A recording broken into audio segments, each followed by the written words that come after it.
একটা হ্যান্ড ম্যাশার দিয়ে একটু চেপে চেপে দেবো। মশলাটা ভালো করে ভাজা হয়ে গেছে, সিদ্ধ করে রাখা সিমদানা ডালটা দিয়ে দেবো। নমস্কার, আমি সুস্মিতা। নতুন সারা ভিডিও নিয়ে আবারও চলে আসলাম। আজকে বানাবো সিমদানার ডাল। খেতে অসাধারণ স্বাদ হয়। দেখুন কীভাবে বানাচ্ছি। সিমের যে পাকা দানাগুলো হয় সেগুলো ছাড়িয়ে রেখে দিয়েছি। এই মোটা মোটা দানাটা দিয়ে ডালটা তৈরি হয়। দেখুন কিছুটা আমি ছাড়িয়ে রেখে দিয়েছি, আর কিছুটা ছাড়িয়ে নেব। একটু সময় লাগে ছাড়াতে, কিন্তু খেতে অসাধারণ হয়। একটু পাকা পাকা দানাগুলো নিতে হবে। সাধারণত এই ডালটা আমরা গ্রামের লোকরা বেশি খাই, শহর অঞ্চলে তো পাওয়া যায় না। পরিষ্কার করে 2 থেকে 3 বার ভালো করে ধুয়ে নেব।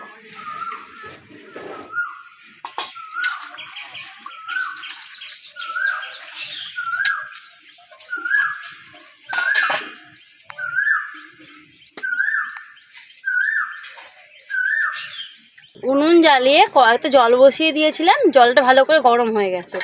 এবার সিমদানাগুলো দিয়ে দেবো সিদ্ধ হওয়ার জন্য।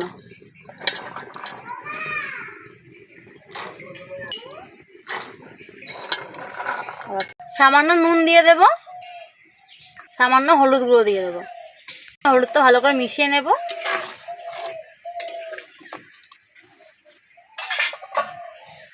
ঢাকা দিয়ে ভালো করে সিদ্ধ করে নেব। ডালের জন্য একটা মশলা লাগবে, মশলাটা বেটে নেব। অল্প একটু আদা নিয়েছি, 2টো কাঁচা লঙ্কা, 4টে শুকনো লঙ্কা আর 1 চামচ জিরে। আমি সম্পূর্ণ বাটা মশলায় রান্নাটা করবো, কোনো গুঁড়ো মশলা ব্যবহার করব না।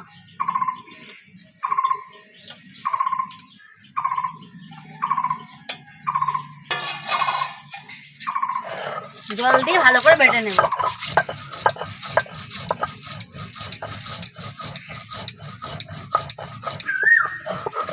মশলাটা বাটা হয়ে গেছে, তুলে নেব।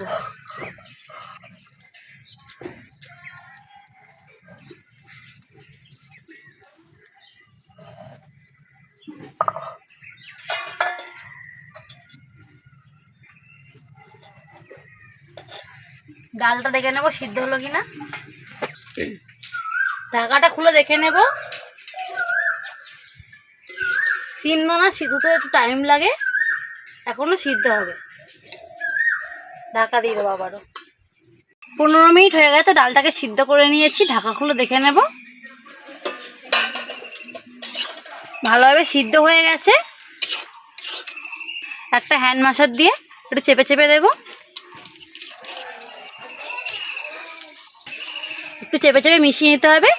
সিম দানার ডাল একটু দানা ভাব হয়। এবার নামিয়ে নেব। কড়া গরম হয়ে গেছে, সর্ষের তেল দিয়ে দেবো। তেল গরম হয়ে গেছে, ফোড়নে শুকনো লঙ্কা, গোটা জিরে আর তেজপাতা দিয়ে দেবো। ফোড়নটা ভালো করে ভাজা হয়ে গেছে, বেটে রাখা মশলাটা দিয়ে দেবো।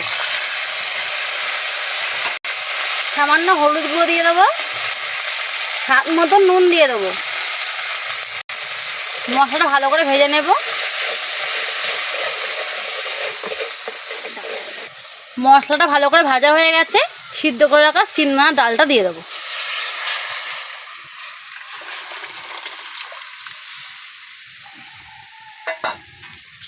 মশলার সঙ্গে ডালটাকে একটু ভালো করে মিশিয়ে দেবো। 2 থেকে 3 মিনিট ভালো করে ফুটিয়ে নেব। ডালটাকে 2 থেকে 3 মিনিট ফুটিয়ে নিয়েছি। 2 থেকে 3 চামচ চিনি দিয়ে দেবো। একটু মিষ্টি মিষ্টি হবে, খেতে খুব ভালো লাগবে।